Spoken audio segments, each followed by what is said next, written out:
My name's Emma. Jack and I have a son, Liam, who's 20 and off at college right now.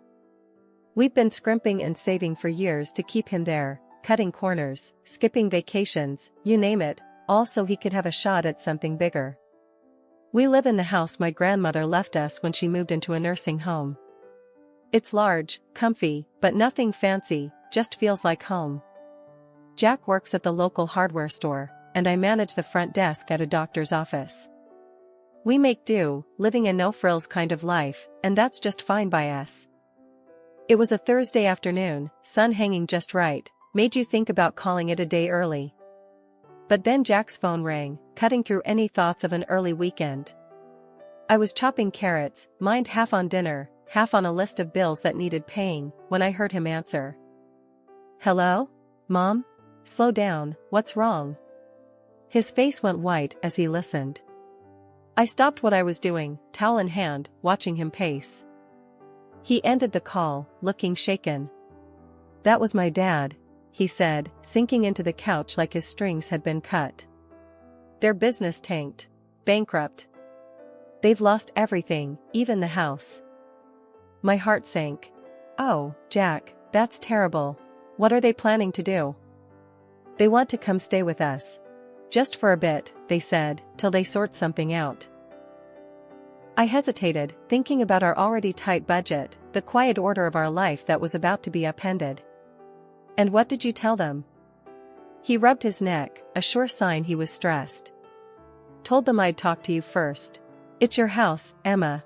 Wouldn't just spring that on you without checking. Jack's parents, Frank and Helen, they weren't the easygoing type. High flyers, used to the good life, and our simple setup was miles from what they were accustomed to. You know how they are, Jack. This house, it ain't their style. I know. He looked uneasy. But they're my folks, Em. They're stuck. Thinking of all the times they'd visited, noses turned up at our modest living, it was clear they'd be like fish out of water here. But then, picturing them desperate enough to ask for help, my resolve softened. All right, they can come. But it's temporary, right? Just till they're back on their feet? He picked up his phone, dialed, and after a short, muffled exchange, Mom, Emma, and I talked it over. You can crash here for a bit. But just till you find a place, got it? We're not running a hotel. I couldn't hear what was said on the other end, but Jack's tight-lipped, yes, Mom, we're clear, gave me the gist. He hung up and exhaled long and hard. They're thankful, Em. They'll be here next week. Last week, Jack told his folks they could stay with us for a bit. And today, they were moving in. I watched from the porch as two huge trucks rolled up our driveway, and I swear, my heart sank. Jack was out there directing traffic like some parking lot attendant, trying to keep a smile plastered on his face.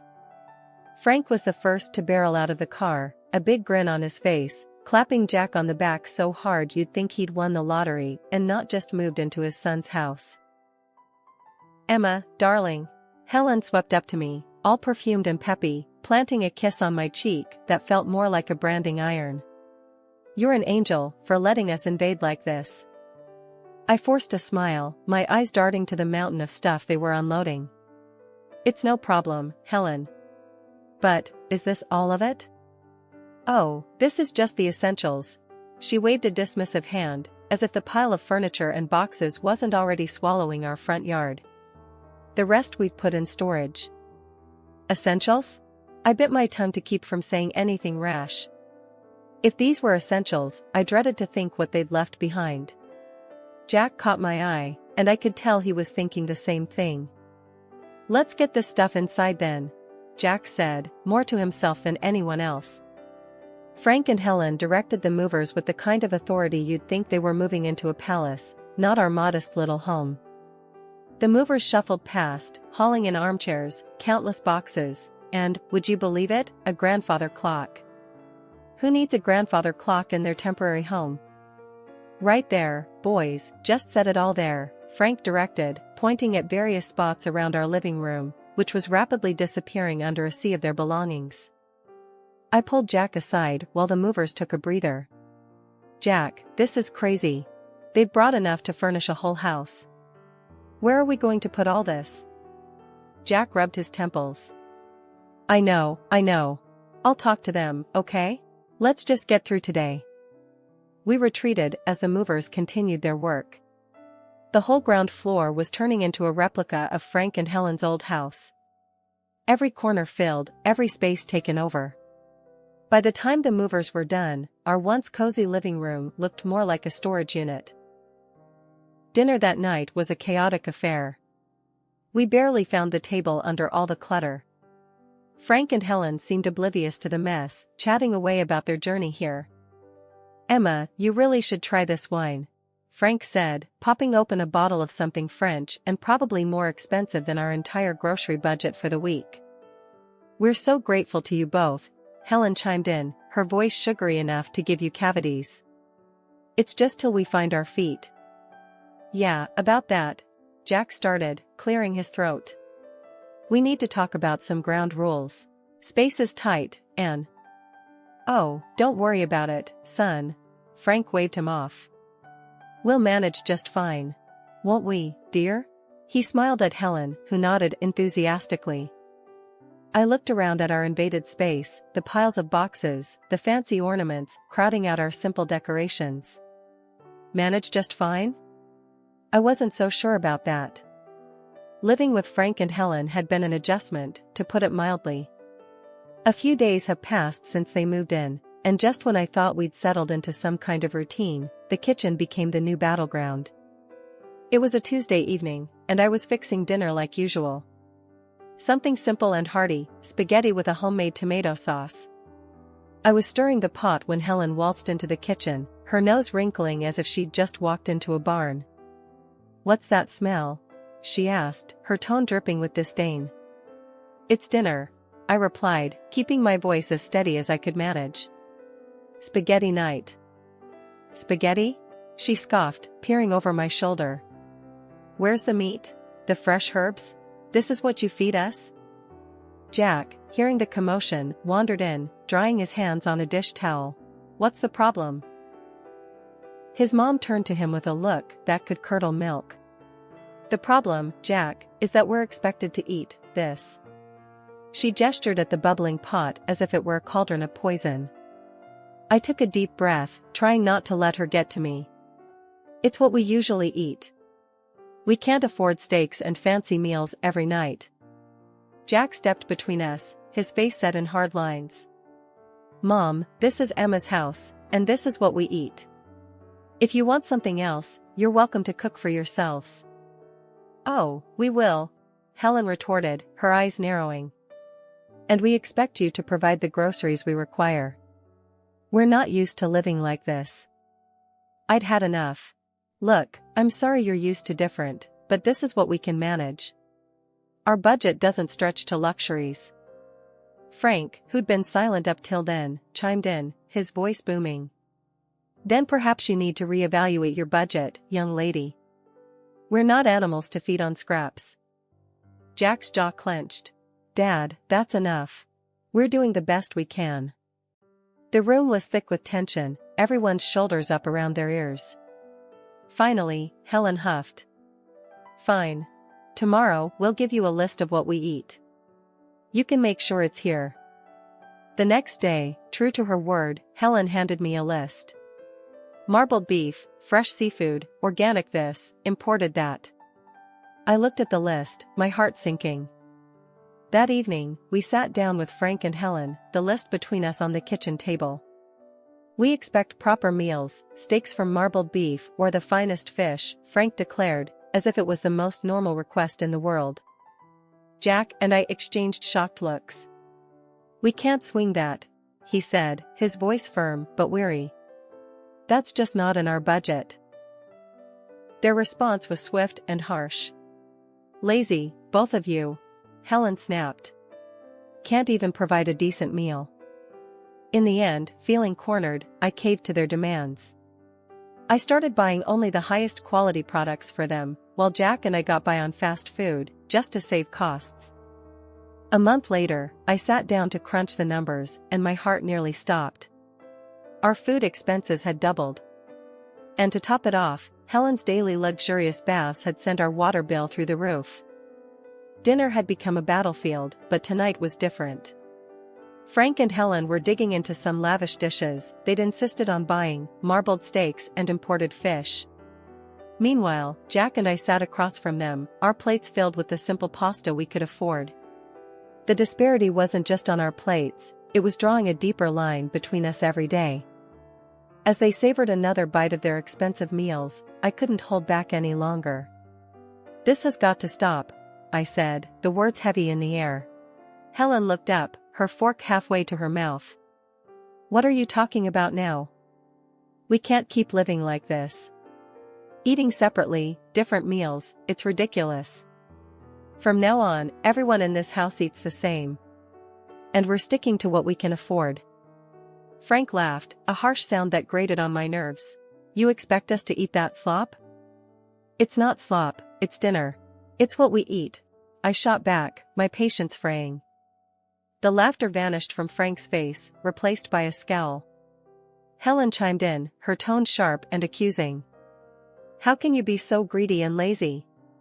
Cooking decent food isn't that hard."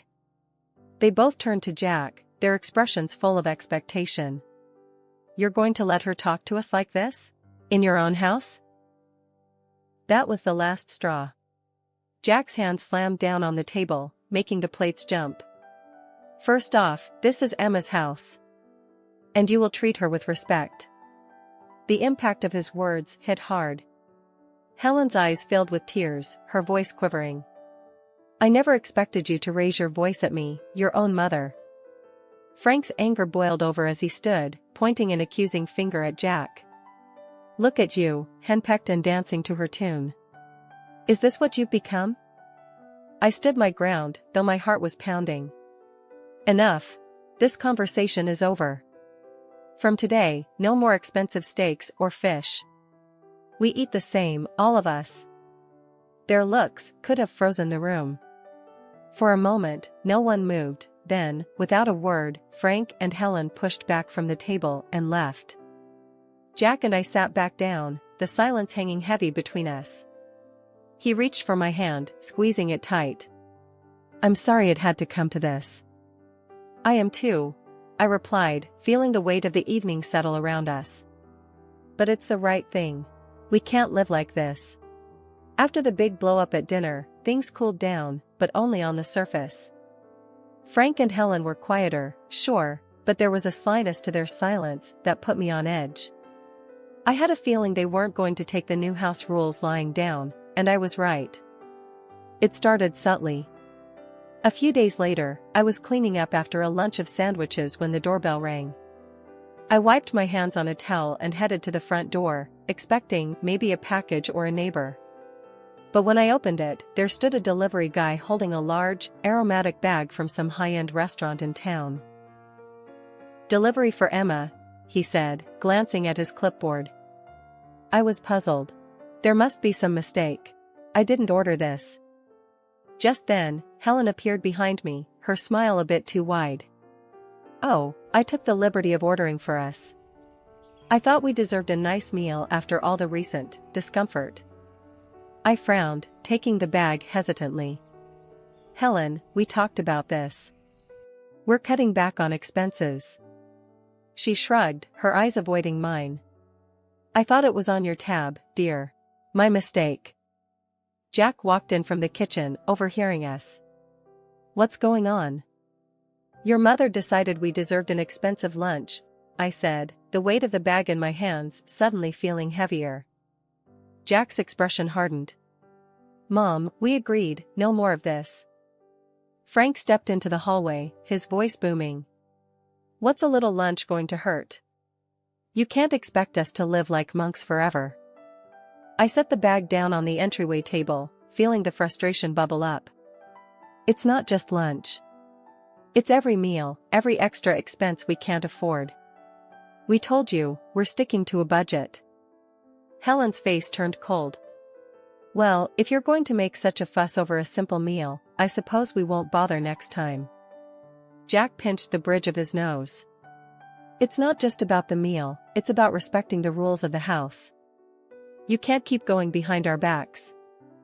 The conversation went in circles for a few more minutes until Frank and Helen retreated to their room, leaving the uneaten, expensive lunch on the table.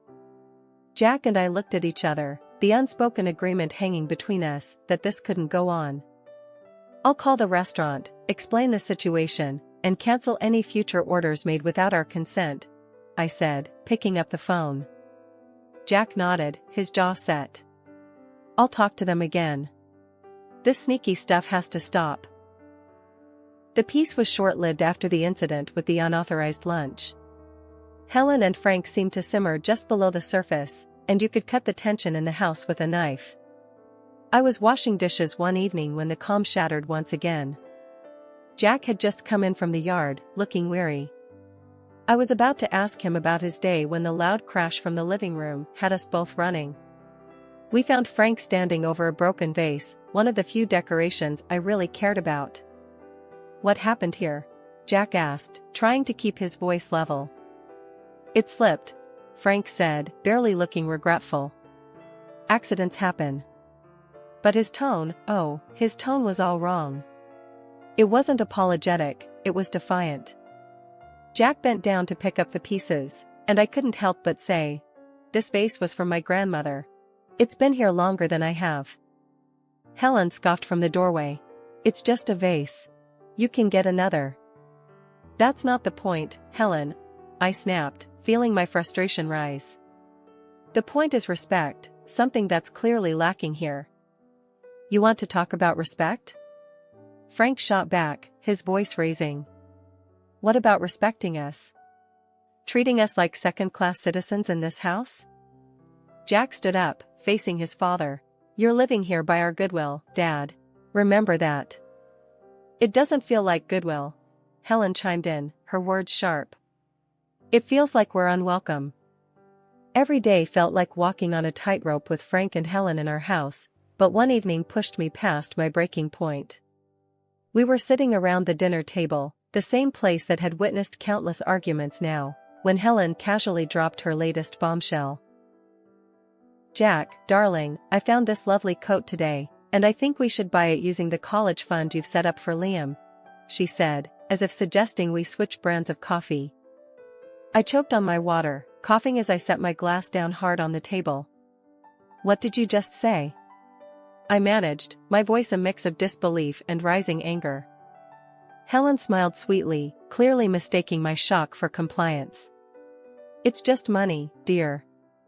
Liam can always take out loans for college. I really need a new coat." Jack, who'd been quietly seething beside me, slammed his fork down. "Mom, that's out of the question. That money is for our son's education. We're not using it for anything else." Helen's face twisted into a scowl. "How can you deny your own mother a simple request?" "It's not simple, and that's final," I snapped, feeling the last of my patience evaporate. Frank chimed in, his voice raised to a shout. "You're both being unreasonable and cruel. We're your family." The threat came next, his voice cold and calculated. "Maybe the local press would be interested to know how you treat your family." "What about your bosses, huh? Would they like to know?" I felt a mix of fury and fear churn in my stomach, but I knew we couldn't cave. "Enough," I shouted back, standing up. "This is not how family treats each other. You two need to find another place to live. This isn't working." Helen burst into tears, playing the victim, while Frank continued to hurl accusations and threats. The dinner ended with them storming out of the room, leaving Jack and me in stunned silence. Once the house was quiet, I retreated to the bedroom and dialed my grandmother. She picked up after a few rings, her voice a comforting presence. "Grandma, it's Emma," I said, my voice thick with emotion. "What's wrong, dear?" she asked, her tone immediately alert. I poured out everything, the demands, the threats, the impossible situation with Helen and Frank. She listened without interrupting, her quiet hums a steady reassurance in the background. When I finished, there was a brief pause. Then, decisively, she said, "I'll come to stay with you for a couple of months." "Are you sure, Grandma?" What about the nursing home? I'm sure. It sounds like you need me there, and I'm not one to sit by when my family is in trouble, she declared, her voice resolute. When Grandma arrived, it was like a gust of fresh air swept through the house. She might have been older and moved a little slower, but her spirit was as fiery as ever. Frank and Helen were visibly put off by her sudden presence, their discomfort clear as day. I'll be staying on the ground floor, Grandma declared firmly the moment she rolled through the door, her suitcase following behind her like a loyal companion. I expect some things will need to be moved. Frank tried to mask his irritation with a forced smile. Of course, we'll make you comfortable. Won't we, Helen? Helen nodded stiffly, her eyes darting around, probably calculating what they'd need to shift or hide away. I couldn't help but feel a surge of relief. Finally, someone was putting them in their place. As soon as the movers finished rearranging the furniture to make room for Grandma, she called a family meeting in the living room. Now, I've heard quite a bit from Emma about what's been going on here, and I'm not pleased, she began, her tone stern, cutting through any pretense of pleasantries. Frank opened his mouth to protest, but Grandma raised her hand, silencing him. I'm not done. This house is still mine, technically. And while I've allowed Emma and Jack to live here without rent, that doesn't extend to you too. The blood drained from Helen's face. You want us to pay rent? She sputtered. Yes, I do. $4,000 a month, Grandma stated flatly. That's outrageous, Frank exclaimed, standing up from his chair. We can't afford that. Well, considering the costs you've been racking up here, I'd say you can afford to cut back on your luxuries, Grandma shot back. But we're family, Helen tried, her voice quivering slightly. Family doesn't exploit each other, Grandma countered. Since you've been enjoying a lifestyle beyond your means on my granddaughter's dime, I think it's only fair. Frank and Helen were at a loss for words, exchanging glances as if looking for an out, but finding none. And one more thing, Grandma continued. If you think the rent is too high, you're welcome to find somewhere else to live. Or, if you decide to stay, you'll provide me with daily assistance. I need help getting around, meals prepared, and someone to ensure I'm taken care of. Helen's mouth opened and closed like a fish out of water, her earlier bravado evaporated completely. Frank, who had always prided himself on his independence, looked like he'd been punched in the gut. Think it over, Grandma finished, her voice softening just a tad. I'll need your answer by tomorrow morning. As they retreated to their room, presumably to discuss their limited options, Grandma turned to us, her expression softening. Don't you worry, kids. We'll sort this mess out. The morning after Grandma laid down her new house rules, it was like someone had flipped a switch in Frank and Helen. I walked into the kitchen to find them packing their things, a pile of boxes already forming at the door. We've decided to move out, Frank announced, not looking up from the box he was sealing. We found a small apartment. We'll take our things and go. Helen was quieter, busily stuffing things into bags, her movements sharp and quick. It's for the best, she muttered, almost to herself, but loud enough for me to hear. The rest of the morning was a blur of activity. Boxes and furniture moved out the door. Jack helped, more out of a sense of duty than anything else. By mid-afternoon, their part of the house was eerily empty, the echo of their departure hanging in the air. Once they'd driven off, Grandma, who'd been watching quietly from her chair, gave me a knowing look. Well, that's that then. They'll be all right, you know. Sometimes a little hardship is needed to bring people back to earth. We found out later that they'd sold most of their belongings to cover the rent and their other debts. The luxurious life they were used to was trimmed down to essentials, much like their new apartment. Grandma stayed with us for 2 more weeks, a comforting presence in the house.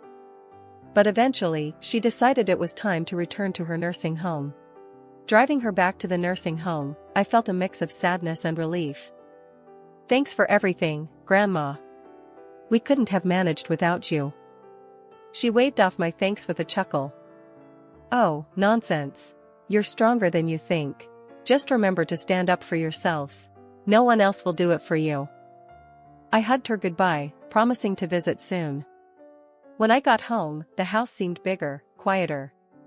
That night, we sat on our porch, the evening air cool and pleasant. Life had thrown us a curveball, but we had caught it, dealt with it, and were ready to move on. Whatever came next, we knew we could handle it together, with or without anyone else's approval.